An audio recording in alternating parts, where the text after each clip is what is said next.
This is how to qualify for Solo Victory Cup Finals in Chapter 5 Season 3. There will be 3 sections to this video: early game, middle game, and end game. First off, early game.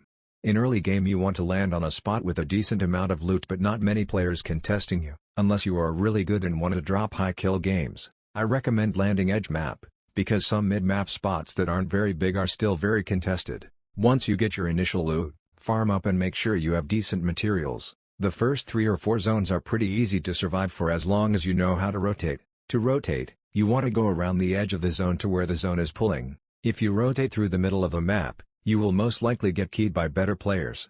Next, for middle game, from the 5th zone to the 7th zone, I recommend getting as far to the center of zone as you can and making a few boxes and peeking through a cone edit at the top of your box. You should be planning out your next rotate while doing this. Also, try to use as little materials as possible and use mostly wood to block shots to conserve your hards for the end game. Finally, end game. End game is pretty difficult, but in opens lobbies, there will only be around 20 left in the last zones. For this season, I would recommend carrying the Nitro Fists for rotation, as they are the best rotation this season. If you have these, you can rotate easily in the final zones. However, if you don't have the Fists or Flowberry Fizz, rotating by foot can be tough. What you want to do is stay on the dead side of zone.